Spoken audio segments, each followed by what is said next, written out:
You're listening to a Time Machine podcast.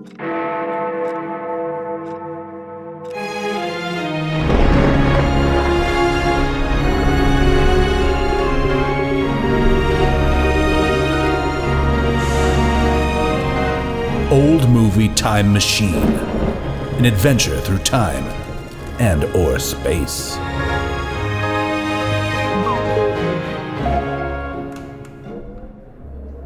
Hey everybody, Jay-Z here on behalf of the entire Old Movie Time Machine crew. Just checking in with you all, hoping you're having a great summer. As you know, we are on hiatus right now. We are, replenishing our creative juices, and we're out there having experiences, making motion picture films and practicing our sitar and doing all kinds of journey through the trenches of the mind's eye, something like this. I don't know. Whatever you do, whatever one does during the summertime. Whatever you do, though, please put on SPF 50.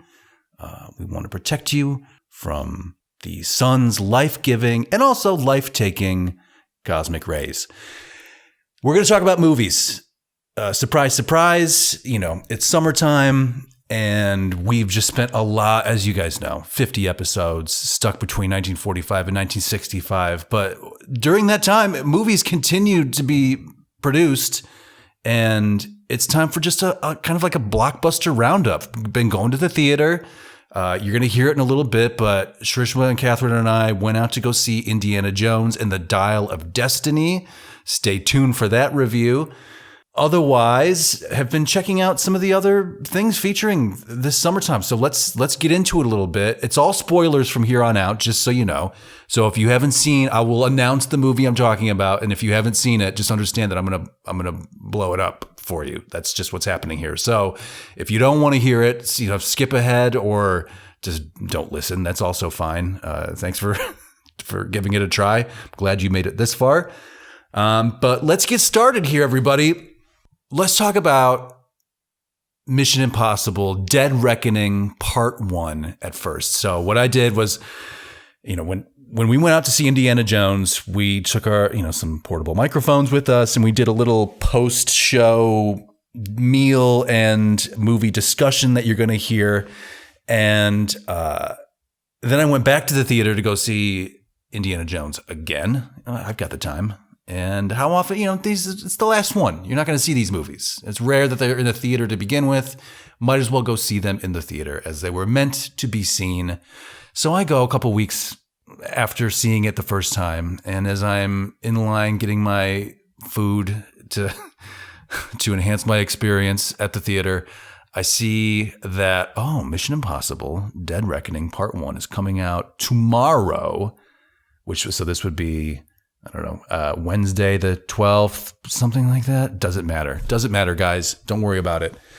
Anyway, all I knew was like, okay, we're definitely going to go see this Indiana Jones again and just, put a little bow on it, this experience. And then tomorrow, I'm going to go check out Mission Impossible. So what I also brought along the little microphones for this experience, and I was going to try to narrate the viewing experience from the theater, not the entire movie, but just like, here are my thoughts on Mission Impossible, the series, and I will do a check-in, and then also I was going to frame the Indiana Jones conversation. So that's what you're going to hear right now. Let's take you to the theater. I don't know what this sounds like. It's mostly me just mumbling to myself. I tried to go to an early show. I think I went to the first show on release day, and I tried to pick a seat that was not around other people. I didn't want to disturb the others. There weren't that many people, like maybe 8 other people in the theater with me. But all I know is that as soon as I started talking, even though, as you're going to hear, there was some incredible techno-y jean shopping music pumping through the theater to the lead up to the previews and the commercials and all that. All I could hear, though, as I'm mumbling my thoughts on Mission Impossible, was my voice carrying out over the entire theater. And I just assume that everybody is listening with rapt attention, and I am upsetting their experience in the theater. So I was trying to be real hushed. You're going to hear me mumbling like a creep in the dark in public. That's what this is. So let's hear what that sounds like. Let's go. Let me take you back to opening day, Mission Impossible, Dead Reckoning, and hear what I had to say about it.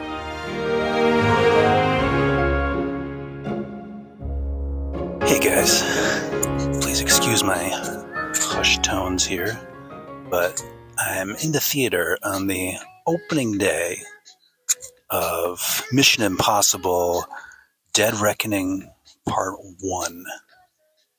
It's an exciting time. It's summer vacation. Everybody's either gone, traveling, or at work right now. I hope you enjoy this soft Icelandic pop music. I hope it makes you want to buy some blue jeans. My history with these movies, I like them. I've seen them all. The only one I've ever seen in a theater was the first one back in 95, 96. And favorite one is Ghost Protocol. Not a fan of Rogue Nation, but what are you going to do? And Fallout was pretty good. So we'll see what Dead Reckoning has in store for us today. There's an intermission, so I will let you know how it's going. And meanwhile, here's us talking about Indiana Jones 5 a couple weeks ago. Opening weekend. Enjoy.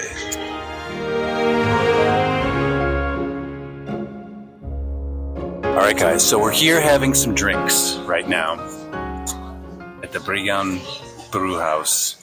Brewhouse. Brewhouse. Brewhouse. Brewhouse. We know we're on summer vacation right now, but we did just go see Indiana Jones and the Dial of Destiny, and we had to give our impressions about it. Okay, so I'm going to start. I'm here with Katherine and Shrishma. Hi. Ladies, what did you think? Thumbs up, thumbs down. Let's just start there, Katherine. I think for me, it kind of pushed all of my classic indie buttons, and I really enjoyed it, actually. I mean, there might have been a little turgidity at some point in the middle, but I like the way it started. Yeah, right. It was completely ridiculous towards the end, and then, it all kind of worked out well. Bad guys died, all of that. Good. We love that. Yes. Nazi bad guys, no yeah, less. Exactly. Same old, same old. Shrishma, what do you think? I liked it too. I think they redeemed themselves from Temple of Doom by not making too many inappropriate situations. Racially sensitive scenarios? Yeah. Exactly. They kept it PG RSSs, in that as I way. call them. No, I liked it. I think it did well. Like, it brought back the nostalgia of the old indie movies, plus some new stuff. Yeah. And Phoebe Waller-Bridges was good. Yes. I think she did great. Yes. Yeah. And it was nice to see Harrison Ford. He hasn't lost his touch. Harrison was fucking great. Thumbs up for me, by the way. I enjoyed it too. I had a great time. This was way better than the previous one. It was. And I just liked it. I was along for the ride. I'm glad I didn't read anything or watch anything ahead of time. I liked being surprised. Yep. But I definitely liked the cast and everybody. And Harrison, he's just fucking great. They should just make another one. You know, I'm at that point now. Like, if he's still alive and he still wants to do this shit, make more. You know, for sure. Before we do the hard reboot, when they get somebody younger. Yeah, it's inevitable. And it's. Do you think they will? Yeah, for sure. There's just too much money to be made there. Why wouldn't you? They'll do like a version, like a younger version. That's fine. I'm okay with it. Just long as it's handled with this kind of understanding of the brand and the history and everything that kind of comes along with all of it. As you say, the nostalgia. It has to embrace that. Otherwise, what's the point? Yes, I feel like this did a really good job of not relying too heavily on. They put him in the right time frame where he's the right age, and it worked, and they did it the right way, which is like old Nazi war criminals. This is something I've been rooting for years now. Like, yet again, they rear their ugly head. They never quite die. Right. So, and just always around. And why are we not just dealing with them? Also, I think it's interesting. So, Dial of Destiny, I was sort of skeptical. Like, I don't even know what that means. Right. But also, I'm at a point where I've been through this enough. I mean, Attack of the Clones. Give me a goddamn. We've talked about it, but where it's just like, okay, I'm sure that means something. We'll figure it out when we see the movie. Fine. But the fact that they went for, spoiler alert, time travel in their Indiana Jones movie, which obviously it's what we do, right? We're professional time travelers, so fits our bill perfectly. But also, they're not offending anybody by having like a holy relic. I noticed, like, which also would be, I like Power of God in my holy relic or whatever the MacGuffin is. I'm fine with it, but I get from a marketing perspective, like, well, we're not a dial. Archimedes, nobody's invested in Archimedes and his dial, so this is science. This is maths. we can desecrate this as much as we want. This is fine. Yeah. I didn't know Archimedes had a dial of destiny. Did you know he had a screw? Yeah. Archimedes screw? Yes, I'm aware of the screw. Really? Yes, yeah. It's one of the earliest machines, right? Yes. It carries water up. That along with the inclined plane, right? And the lever, or lever as you might say, Catherine. Yes, so Early machines.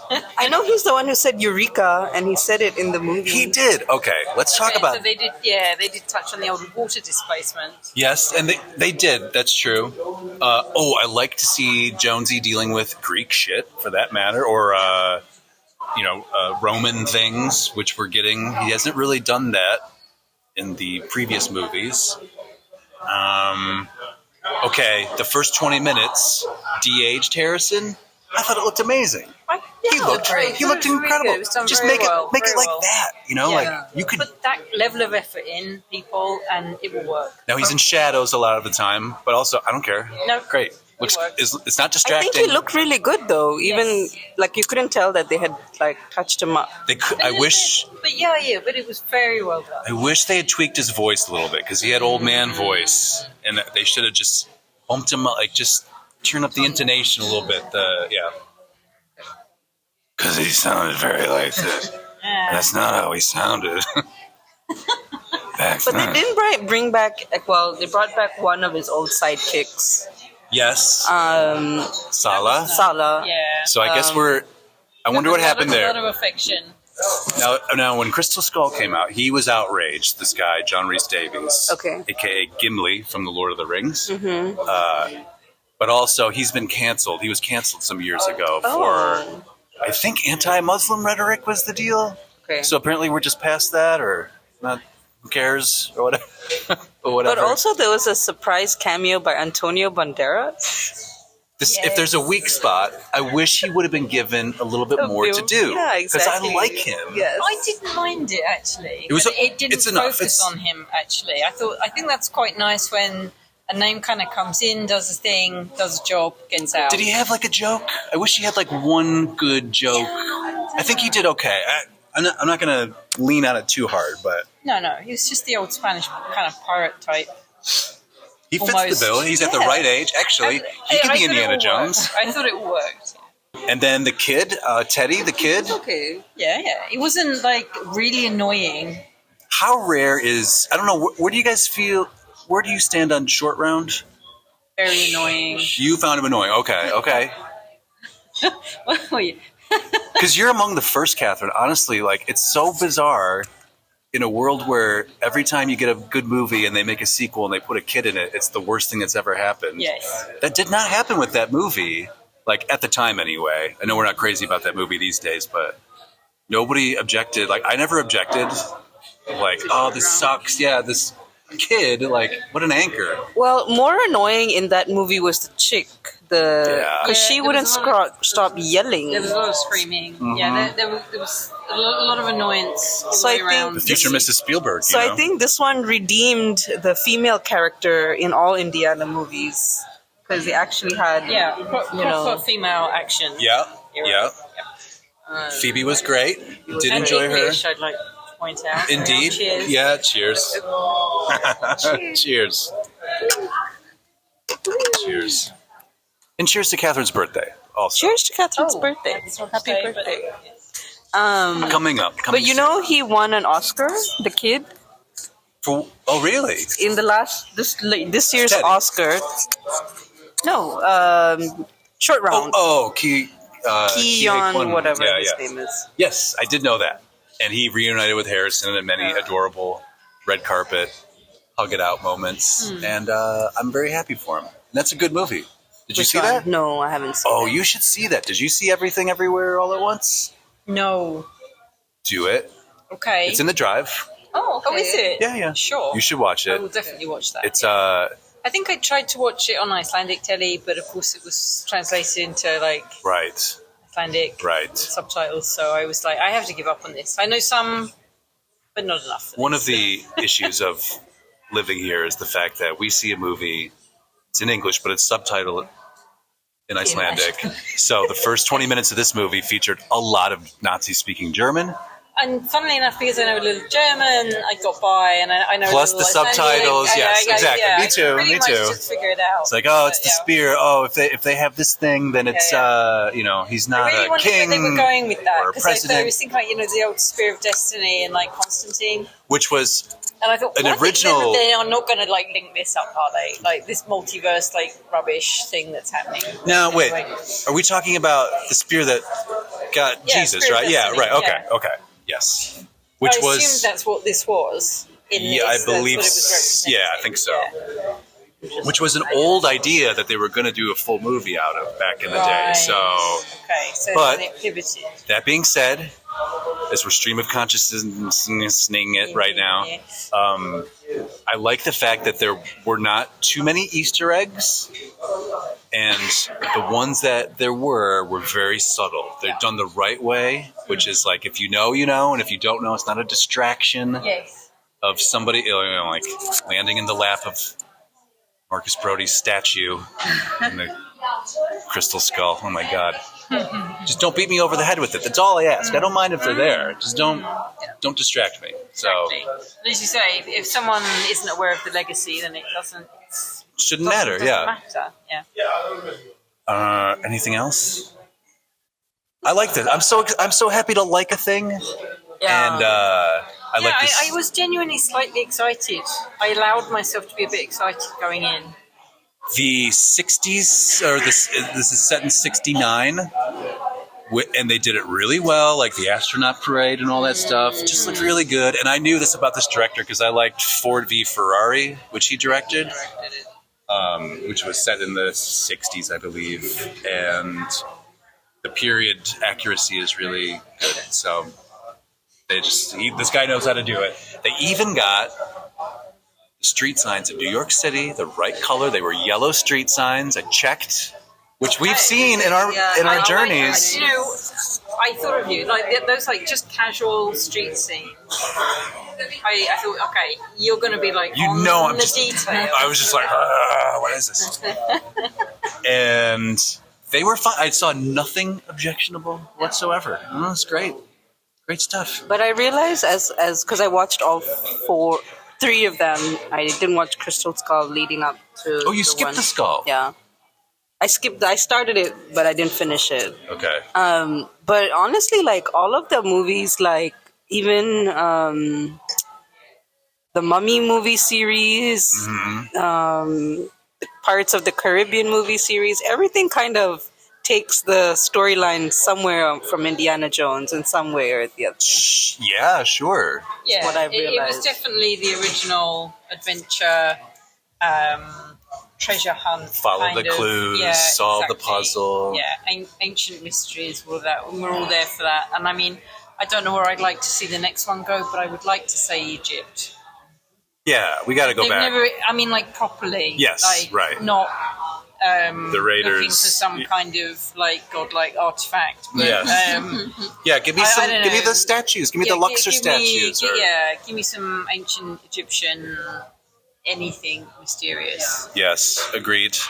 The Dial of Destiny, by the way, any lore or any of this problem solving that they were doing there, it was way over my head, and I was fine with it. I was like, I'm going to watch this again, and I'll dig into it in the future viewings. It's a lot. I'm sure they pieced it all together.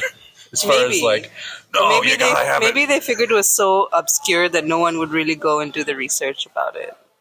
I don't know if we live in that world anymore, though. No. I'd like to hear a mathematician's take on this. We use the Polybius code, except we needed the linear A model of this. I'm like, what are you talking? B. Pardon me. Oh, Catherine, you are the smart one, so this makes sense that you would have cracked the code. Polybius B code. But yeah, it was fun. Right. So entertaining. We'll have to check it. I'm sure Carolyn will be seeing this at some point too. So we'll have to check in with her. But yeah, I'm so pleased with this. Thumbs up. Yeah. Go see Dial of Destiny. Thumbs up. For yes. I'm gonna watch it again. So I'm sure you will, Justin. In the theater, or you're gonna wait till it comes out. It wouldn't be past me to see it in the theater. I saw Crystal Skull twice in the theater. Oh. Because I wanted to make sure that I didn't like it as much as I did. Because I was so disappointed. And I was ready. I was in the bag. Like, as long as you didn't fuck things up too badly, I would have been behind it 100%. Exactly. And that's what happened here. Yeah. So, regrets around on that one. Yeah. Oh, what a disappointment. But not this one. Not this one. So we'll enjoy this for what it is. Yes. So. Well done, Harrison. Yeah. Ford. Mr. Fucking Jones. Harrison Ford, still doing it. Showing up, pops his top in his first scene. Oh, yeah. Hello. Saying, like, this is what an 80-year-old tough guy looks like. You deal with it. Yeah. And He still looks good, though, even for he looks great. Yeah. Also, I mean, there's probably, like, some still woods out there. Does make me feel a little bit better about my own life in that I'll circle back around to that. The first time we see him, he's fallen asleep in front of his television. This is my entire life. It makes me feel good. You're already there. You're already living the indie dream. Exactly, right. I'm already cosplaying in my jammies, asleep in front of the television, 5 a.m. Okay, but back to you guys. So you think Harrison still fucks, right? I would imagine. Isn't he married to Callista? Yeah. Clearly, he just had a child. Well, a grown child now. Yeah, but he's still having fun. I'm sure he is. Yeah, and so you should. Right. So. You know how there's this. I mean, we can stop, but I can just keep talking. Yeah, keep talking. There was like this theory where they're like, well, Star Wars and Indiana Jones were like in the same universe, but it was like. What? The past was Indiana Jones, and then in the same world, the future, they go out into Star Wars. So it was like in a similar. What? Yeah, you've not heard this one? No. I'll send you the link. Okay, yeah, But please do. do. I feel like this is kind of ripe for some absolutely out there Crossover? Yeah. So like Indiana Jones's descendant is Han Solo. Oh, I see. Y'all didn't get that connection. No. Y'all just thought I made shit up. And I don't need it, but No. I like a lot of fun. I mean, Because at one point he was like, "Yeah, we should go into space or something." He made some reference to space. Indiana Jones. Yeah, in this movie. Oh, okay. No, he said no. Was it him or was it not the baddie? Or one of the other I think guys. it was the baddie. It was just like, no, we've conquered space now because he helped them go into space. No, Mads- Indiana okay. Jones said something else about going into Oh, space. actually, we haven't said anything about Mads. Oh, Mads yeah. Mikkelsen. Hello. Fantastic. As always. Always the bad guy. Yes. Foxy badness. Did you watch Hannibal? I started watching it and for some reason it fell off my radar and I keep meaning to go back to it. Go back to it. I fucking love it. I was going to say, because like visually, it's right up your alley, I think. And also, it 100% is. just all the food porn throughout the whole thing. It's incredible. Is that a show? Yeah, it's a show, right? Yeah, no. I've never seen the last season, Don't actually. look at me like that, Shrishma. But No, Hannibal is a show, right? Yeah. But like about cooking. Yeah, I know. I got it. and pornography. Yeah.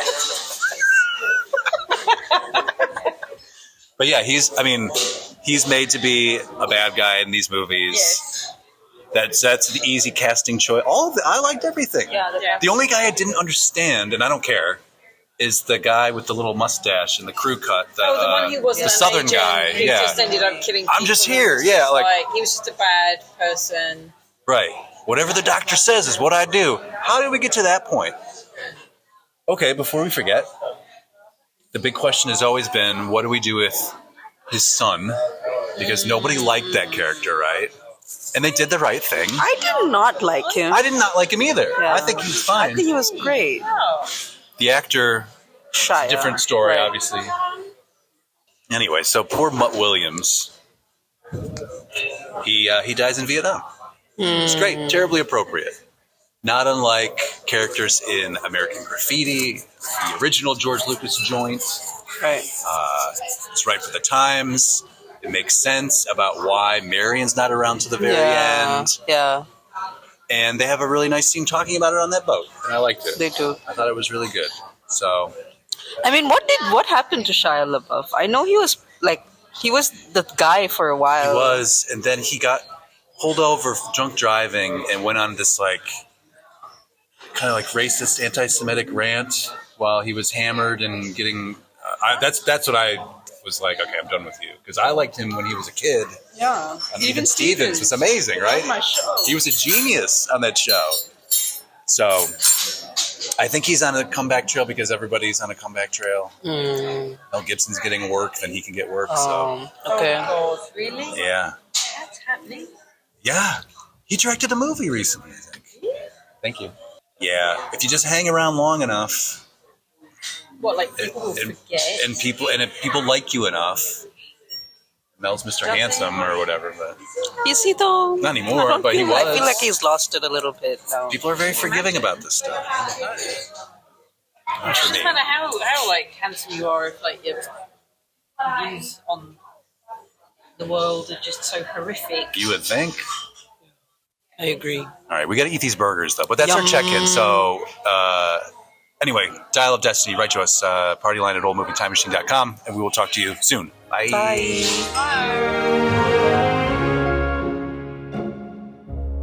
Okay, guys, we're at the intermission right now. So far, I'm having a cracking good time.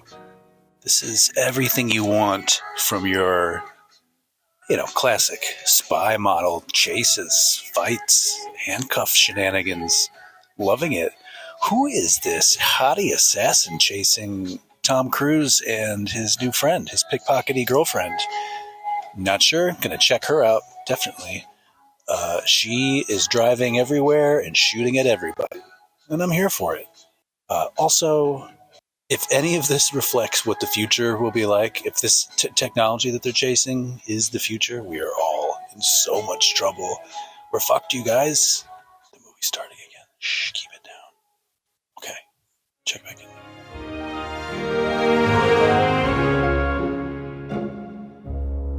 Okay, so that clearly that devolved into just a bunch of nothing. I could not form a thought. I could not wrap up a thought. So let me just give you my thoughts right now. Mission Impossible, we heard the Indiana Jones thoughts already, and those stand even following a second viewing. It's mostly good stuff. The Mission Impossible fallout from Dead Reckoning Part 1 was that this is a great version of the Mission Impossible movies. They're all kind of the same, right? It's Tom Cruise. He's got to go find a thing, and he can do most of it by himself, but he does need some help from technology and his technologically savvy buddies, Ving Rhames and Simon Pegg and the whole rest of the crew. And they're always there, and there are extraordinary stunts. There's a big set piece with the Orient Express. Anytime the Orient Express shows up in any movie, you got me. I'm already in the bag for you. You have the hottie assassin. I did look her up. She's a French actor. Doesn't matter, but she is great and menacing and real cute, swinging that lead pipe around, trying to kill a guy. So thumbs up on the Mission Impossible. It's all the same. They're all kind of the same level, and I'm not terribly invested in the characters on an emotional level, but they're giving me spectacle, and that's kind of what I show up for. And I like them too. I mean, Cruise, I don't have an issue with Cruise. He's charismatic, and he does all this stuff, allegedly, and he's hanging in there. His face is what it is at this point. He's 60-something years old. I suspect he's maybe had some work done. He does look like he was stung by a bunch of bees. But it's fine. He's still out there doing the motorcycle stuff and tearing up the Orient Express and fighting that hottie assassin with her lead pipe. Can't stress that part enough, apparently. But yeah, so that in conclusion, that is Mission Impossible: Dead Reckoning. Go see some spectacle this summer. It's a good one for that thing. And it also has a sequel built right in. You know, part 2 is coming at some point. And then apparently this will be the end of this franchise as we know it. Let's hope so. Okay, moving right along. Let's go to The Flash. All right, I want to talk briefly about The Flash. I know nobody gives a shit, apparently, not unlike the Indiana Jones movie. These movies are not doing very well in the theater. People are kind of over it. So here are my thoughts on The Flash, brief though they may be. I'll tell you something, and I know it's not popular, but I thought it was good. It's not great. None of those movies are great. But I think it's a good version of those Zack Snyder influenced DC Comics based IP movies. I think, the best one of those is going to be the original Wonder Woman. I stand beside that. I think that's a really good movie just in general. The rest of them have not been so great. I mean, I've seen them all. I think I've seen all of them. I've seen Man of Steel, Batman v Superman, Wonder Woman 84, what's the other one? Justice League, Aquaman. I've seen all of them. And I've seen both Justice Leagues, even the Snyder Cut. Yeah, I watched them both. And they're not good. I don't like them. It's totally style over substance. It's bleak and ugly and hard to watch. And I don't root for any of them. And it's just a shame because I like the Batman so much. So then this is part of the reason why I decided to give The Flash a swing, is because Michael Keaton was very prominently featured in all of the marketing materials that, hey, we got Michael Keaton back to play old Batman. Michael Keaton, of course, is my Batman. I recognize him as my personal Batman. I mean, that first movie came out, I was 8 years old, and it was a cultural phenomenon. You could not escape it. I remember the importance of seeing it. It was the Harry Potter of its time. I mean, there wasn't much out at the time that was comparable. I mean, I guess you had Back to the Future sequel, you had Last Crusade, you had a Ghostbusters sequel. But I mean, as far as something fresh and new and exciting, that original Batman, the Tim Burton Batman, you can't beat it. Holds up today. I love that movie. So Keaton is my guy, just as people from the 60s. Adam West is their guy. And, the Nolan movies, Christian Bale's apparently your guy. And the new guy, what's his face? Pattinson and all this.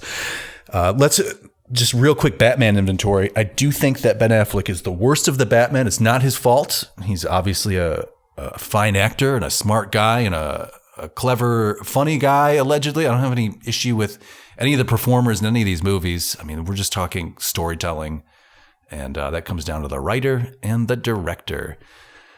So here's the deal with The Flash. It's got a lot of stuff that I would like. First of all, it's got Michael Keaton Batman.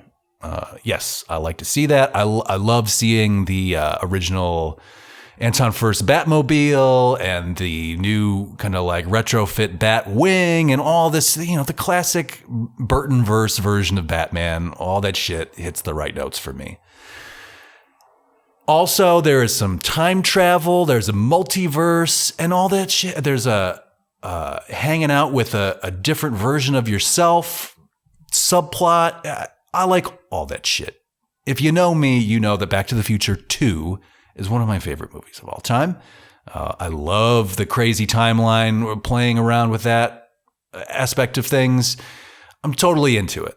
Just as I enjoyed it when it happened in the Avengers movies, when they were fighting Thanos, and just like when they were doing the multiverse of, I believe let me check my notes here. That's right. Yeah. Madness. With Doctor Strange. My point is, guys, that as much as I love that stuff, and I think it's done pretty well here, I think they've found a compelling visual way of explaining this concept. The only downside here is that people have seen it recently. I mean, they're even making Back to the Future references in this movie, I think, the same way that they did in the Avengers in Endgame, that whole thing of playing with the timelines and all of this. I think they're just making the same references to previous stories that we would all recognize as a time travel story and the dangers that lie within. And likewise with the multiverse, I mean, we've seen this. It's very hot right now. I think it's cool usually, but it's just the fact that like we've seen it. And also we saw a lot of it 3 years ago. Just very recently we've seen it. And also the properties that we're looking at as far as, The Flash goes and this Snyder influenced DC universe. I mean, they're not very good. Like I say, like those movies aren't great. It's not down to the actors. I don't have a problem with them and the crafts people behind the making of the film. I mean, like they're all very competent and everything looks nice. It's just when you don't have a story and the direction that you get is, well, let's focus on the style over the substance of the story we're telling. And also let's take away all the color from these images as well. I don't get the desaturation trend that's been happening for like 15 years, it feels like at this point. Knock it off. Give me some colors. It's okay. I'm not afraid of colors. Show me something. Fuck's sake. Here's the other thing that I will say, will hold The Flash back in my book anyway. And it's all just my opinions, right? My hot takes. But I refuse to subscribe to just the general sentiment of like, this is crap and this is good. And, there's a spectrum of quality that lies within. And I think there are many good things in this movie, just as there are many dumb things in this movie. Where you lose me, and I'm going to tie this back into Indiana Jones in a minute, so just hold on, see if you can follow this. But whenever you're trying to dip back into the nostalgic well, whenever you pull out a Michael Keaton and you stick him in his bat suit and you show him years later and he's still got it. I mean, Keaton still got it. There's nothing wrong with Michael Keaton. He's the fucking man, right? Especially when he's a Batman.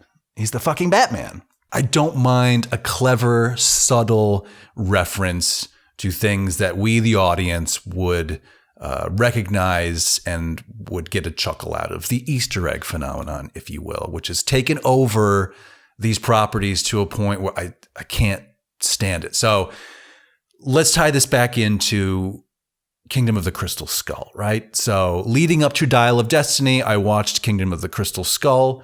And then I watched it again because I think it's fascinating how much they fucked it up. When that movie came out, I have a distinct memory of thinking, wow, well, they got Harrison, they got George, and they've got Steve, and they've got John Williams. And those are the core elements to an Indiana Jones movie, a successful Indiana Jones movie, of which there were 3 back in the heyday.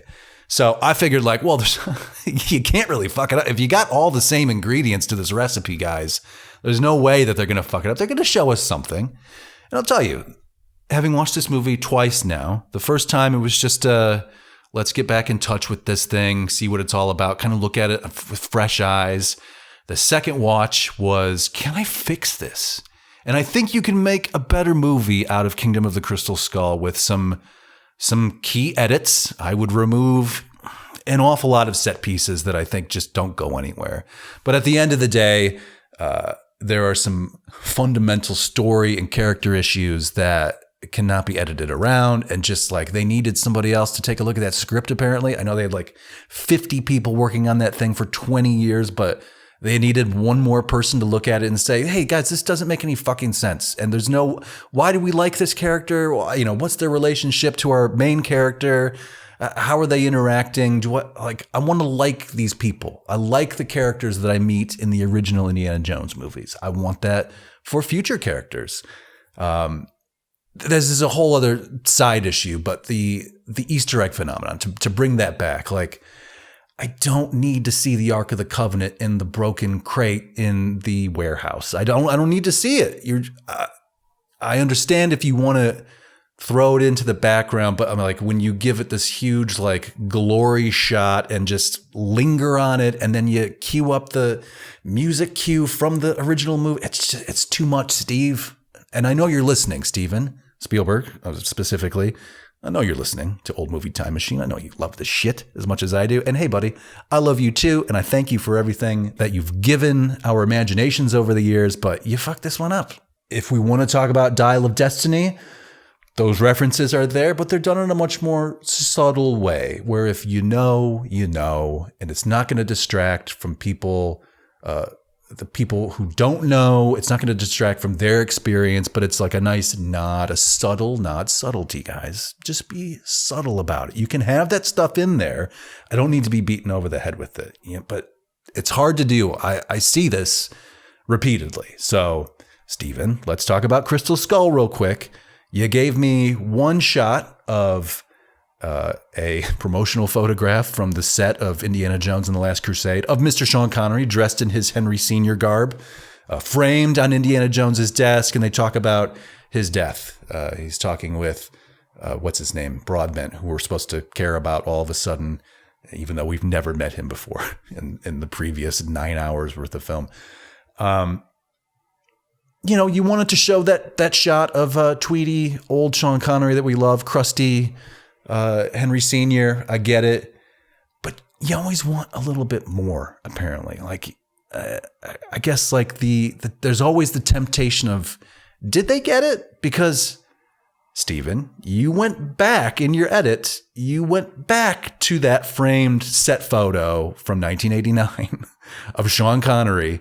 You went back a second time. It's too much. And you pushed in on it and you lingered on it. It's too much. Give me something brief. Likewise, when we're at the university, you've got a very large portrait of Marcus Brody in the hallway outside of Indiana Jones's classroom. You don't linger on it. It's there. It's massive. You can't miss it. But if that was where the tribute was, that would be fine. Like don't give me the weepy string music cue. Don't push in on it. You can have it in the background and you can have a scene play out in front of it, and we'll all get, people who know will know. Oh yeah, that's right. Marcus Brody, he's passed away. The actor who played him passed away. Nice little tribute to see him back there. But you went back a second time, Steve. You went back during the subsequent car chase with the KGB. You've got a fucking statue of Marcus Brody that the car runs into, and his head falls off and falls into the lap of the bad guy. It's too much. It's always too much. The reason why I bring this up is because in The Flash, they just take it too far, and they want too much. They take it too big a bite. So again, spoilers, everybody. There comes a time when the Flash is creating his Flash plan in the presence of classic Tim Burton, Keaton Batman. And he gives us the line, Batman, are you ready to help us do whatever the thing is? And we push in on Batman. We linger on Michael Keaton Batman, and he gives you the full fucking line of, you want to get nuts? Let's get nuts. Now look, that in itself, we all love that line from the original 89 Batman. If only because it's such an odd performance choice, and because he slips into Beetlejuice just for like a half a second, rather than be Bruce Wayne. Just say, let's get nuts. You don't have to give me the full thing. I don't want it. Not unlike, let's go back to Crystal Skull. Stephen, you're back on duty. Stephen, pay attention to me. When we get to the aliens, I don't have a problem with the aliens. That's the sci-fi aspect is not the issue, and the fridge is not the issue with Kingdom of the Crystal Skull. It's that the story doesn't make any fucking sense. Okay, I'm going to stay focused. When we're in the aliens fucking chamber with their crystal skeletons and all this, and we're about to merge them into one multiversal being, again, the multiverse. We were talking about this in 2008, everybody, trying to get the multiverse started. So Flash, a little late to the party, buddy. Anyway, what does Harrison say? Or sorry, excuse me. What does Indy say when something, when the crystal skeletons start to behave creepily? He says, I've got a bad feeling about this, which is not an Indiana Jones callback. It's a Han Solo callback. So we are indiscriminately throwing in Easter egg lines from other movies. Just say, like, at that point, have Indiana Jones say, the stuff that dreams are made of, or Louis, this could be the beginning of a beautiful French, just have him say, it's just as arbitrary and random to have him say any of those things. Frankly, my dear, I don't give a damn. Marion, my wife, whatever.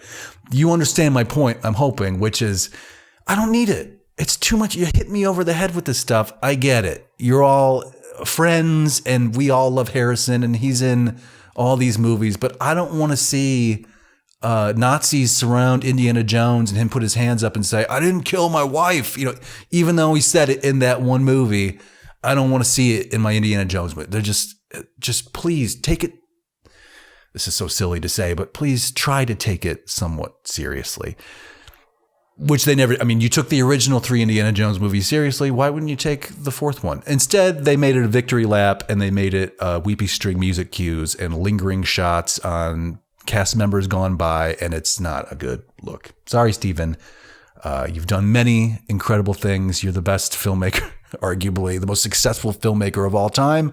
You've reached more people than anybody and your legacy is secure, which means I'm not going to feel bad about telling you that your Indiana Jones movie sucked. It was just not very good. We can fix it. Call me up. Let's go back to the footage. Let's go back to the editing booth. I'm sure we can do a fix on it. I would love to participate in that. Let's get it right. I like the idea that I could maybe wrangle these guys back into the booth. Same thing with George, old Georgie Lucas. Hey, George, let's fix your Star Wars movies, your original 3. Let's take him back to the booth. Let's cut out that fucking Jabba scene in A New Hope. It looks like shit and we don't need it. It communicates the same information that we got from Greedo in the cantina. I'm not the only one out there saying this. We have to take out the bullshit. You have ruined your beautiful movies. Let's just go in, smooth out and modernize the effects that you have added later and also remove the fucking nonsense that has like inexplicably made your quality movies of a lesser quality. It's insane to me. Back to the Flash. Hey, Flash, all you needed to say was, let's get nuts. I didn't need the entire quoted line, and I arguably did not need the second half of the quoted line. They do this a couple times. Also, it's just really hard to give a shit when you know that none of the people who are in this movie are going to come back as these characters. The universe as we know it is over after this. And especially now that it has not succeeded and has not, in a financial sense, to motivate them to continue down this path. So that being said, that's The Flash. And I thought it was all right. I thought it's not a great movie, but it's a good movie. And although I think we're not supposed to like it because of Ezra Miller, I'm not up on the gossip on what he did or what the deal is. He's an unsavory character and we don't like him. And that's why there was a delay with putting this movie out, maybe. Clearly, I know not enough about this to speak on it further. And so I shall stop. Let's move on to another movie that has come out recently. Let's talk Wes Anderson's Asteroid City. So I have loved Wes Anderson's movies since the beginning, since the 90s. And I watched Asteroid City and it is, how shall I describe it? It is a beautiful picture. Guys, picture a pillow, right? A pillow that is covered in the most beautifully colored and ornately woven slip cover for said pillow. And let's say it's silk even, it's meticulous. It's totally refined and a beautiful work of art. It's a sight to behold, this pillow that you're going to put on your sofa or whatever. And that's how I feel about this movie, because it is a beautiful pillow that is being pressed on the viewer's face until you suffocate and die. That's how I felt the entire time. So Wes Anderson, obviously a skilled director. We're not going to take anything away from his vision and the successes he has had in his storytelling, which he certainly has. Royal Tenenbaums, one of my all-time favorites. It's a top 20 movie all time, easily. Fucking love that movie. I loved the style of the way he meticulously constructs and frames his shots. There are coffee table books about the Wes Anderson style. There are Instagram filters. There's a whole fucking cottage industry of make your movie or make your content look like Wes Anderson did it. He has a style. He has a signature trademark way about his art. And you can't knock him for that, except for the fact that I will knock him because at this point in the game, it is so the style aspect of what he's doing is so distracting from, again, any sort of emotional content within the piece that I don't think I can do it anymore, you guys. I think I'm done. Now, I'm glad that he's making these movies. He's sticking to his vision. It's a beautiful catalog of work to be enjoyed for millennia to come, right? But also, I'm fucking bored with it. Because for as beautiful as the colors are and as perfectly laid out as these frames are constructed, and for as outstanding as the cast is, and this is an amazing cast. I love all these actors. They're doing great work. This store, but it's not, the presentation is not there. And that comes down solely to the man, Mr. Wesley Anderson. Is his first name Wesley? This seems outrageous to me for some reason, but let's assume it is. Wesley, are you listening? It's too much. It's too much affectation. You've got these beautiful sets, incredible art design, incredible color coordination. It's meticulous. I love how meticulous you make your movies. And you've got this incredible cast. Edward Norton, Tom Hanks, Jeff Goldblum, everybody. Schwartzman's in there. Scarlett Johansson's in there. You've got an incredible cast of very talented people. Let them do a scene. Let them behave like humans do rather than puppets on your stage. And I know that's the whole thing with your movies, is that it is your version of putting on a play with these characters and casting amazing people to play them, and trying to meet your awkward, stilted human being style. It's all the fucking same though, man. All of this stuff. I've seen almost all of them. I think the only one I'm missing is Fantastic Mr. Fox, which I'm told is excellent, and I'm not afraid to check it out. I'm planning on checking it out. But as far as human beings in a motion picture, I can't do it this way anymore. Wes, for as pretty as the images are, I feel fucking nothing. And you have these incredible performers, and you're not letting them perform as humans. You're not letting them connect to the audience as human beings. And it's just, so the end result is this beautiful, static, boring bit of jerk-offery. It's very masturbatory at this point. I can't, it's been 25 years of you doing the same thing every time. And with each passing year, the style starts to choke out more and more of the soul of what you're presenting.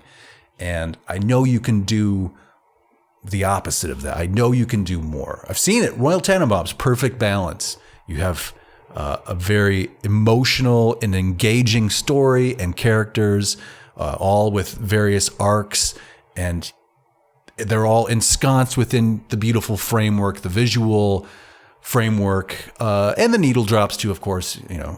Always great soundtracks with Wes Anderson movies. At this point, I'm going to stop addressing him directly. Podcasting for one. Wes, you're off the clock. Steven, you as well. Now I'm just talking to the audience again and telling them about your movies. Anyway, if you like that shit, I guess check it out. I like it in theory, but also I'm so bored with, I can't watch any more of the eccentricities that they kind of revel in Wes Anderson movies. I can't do it. It just doesn't. It's too self-aware at this point. Where once upon a time this was fringe and artsy and progressive, and now it's how would you describe it? He can get any talent that he wants to perform in his movies, but they also are aware of the house style, so to speak, of a Wes Anderson movie. And so they play accordingly. And I just wish, and probably, I'm assuming he's meticulous. That's what he's asking for. But also I wish that they would do their performing thing and embody three-dimensional characters, for God's sake, rather than just a grab bag of quirks and blank-faced line reads, which is supposed to be funny, I guess. I don't know. It works sometimes, not all the time. I don't think it worked here personally, but that's my take. Asteroid City, I feel like it was trying to kill me with its beautiful pillow slipcase. Yeah, so that being said, that's all the news that's fit to shit over on this end for right now. I believe that we're going to be checking in later. I think Shrishma and I are going to be doing some Star Wars chat maybe in the next couple weeks here that we can share with you. We do another podcast where we talk exclusively about the wars, and maybe we'll just share that here because it's all movies and all, the girls and everything, and we're excited to have them back, right? So I think when some travels have ended and we reconvene in August, I think is the plan, we're going to go see Oppenheimer. I know Sherlock's very excited about that, as am I, so we've sort of earmarked that. So we'll be back. We're going to keep watching things. We will report back our thoughts and our feelings. And, write to us, party line at oldmovietimemachine.com if you have any hot takes that you want to share about the summer blockbuster season. Love to hear your thoughts. And until next time, thanks so much for listening to me monologue here. On behalf of Katherine and Shrishma and Carolyn and Brindis, I hope you're having a great summer. We are reveling in our hiatus right now, and we'll be back at some point. But until then, we're gone fishing with a green plunking dingbat. Okay, so until next time, take it easy, keep it sleazy, don't do anything that I wouldn't do, or do what thou wilt, really. But whatever you do, please never forget that this has been Old Movie Time Machine.